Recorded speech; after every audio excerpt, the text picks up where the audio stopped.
Lynching is an extrajudicial killing by a group.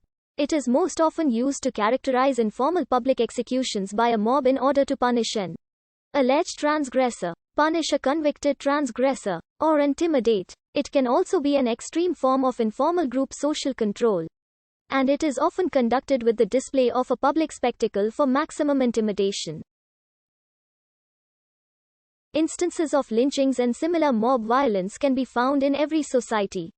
In the United States, lynchings of African Americans became frequent in the South during the period after the Reconstruction era, especially during the nadir of American race relations.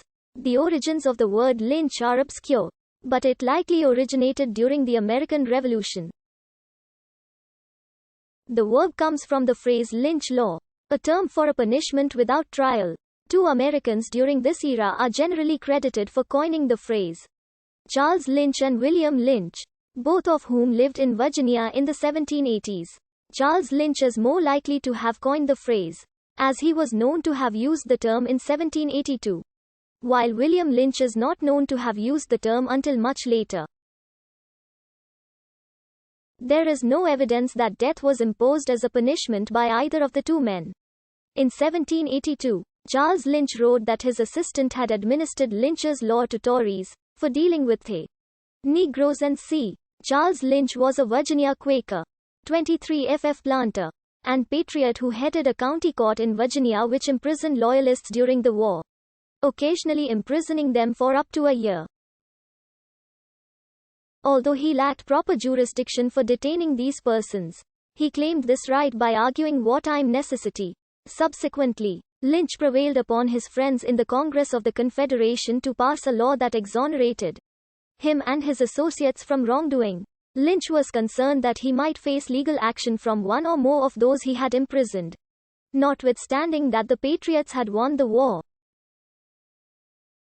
This action by the Congress provoked controversy, and it was in connection with this that the term lynch law, meaning the assumption of extrajudicial authority, came into common parlance in the United States. Lynch was not accused of racist bias. He acquitted black people accused of murder on 3 occasions. He was accused, however, of ethnic prejudice in his abuse of Welsh miners. William Lynch from Virginia claimed that the phrase was first used in a 1780 compact signed by him and his neighbors in Pittsylvania County, while Edgar Allan Poe claimed that he found this document. It was probably a hoax. A 17th-century legend of James Lynch Fitzstephen, who was mayor of Galway in Ireland in 1493, says that when his son was convicted of murder, the mayor hanged him from his own house. The story was proposed by 1904 as the origin of the word lynch. It is dismissed by etymologists, both because of the distance in time and place from the alleged event to the word's later emergence, and because the incident did not constitute a lynching in the modern sense. The archaic verb lynch, to beat severely with a pliable instrument, to chastise or to maltreat, has been proposed as the etymological source, but there is no evidence that the word has survived into modern times. So this claim is also considered implausible.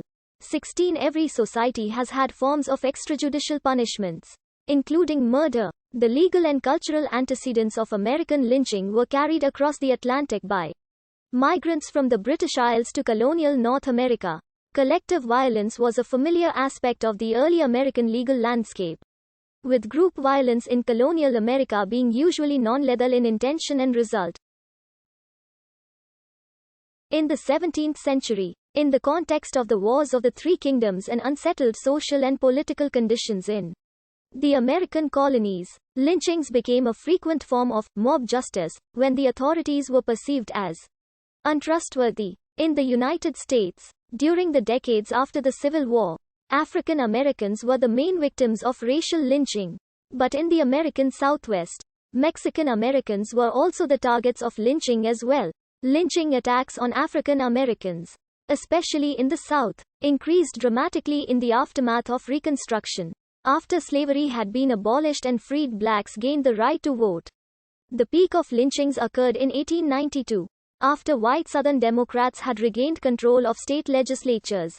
Many incidents were related to economic troubles and competition.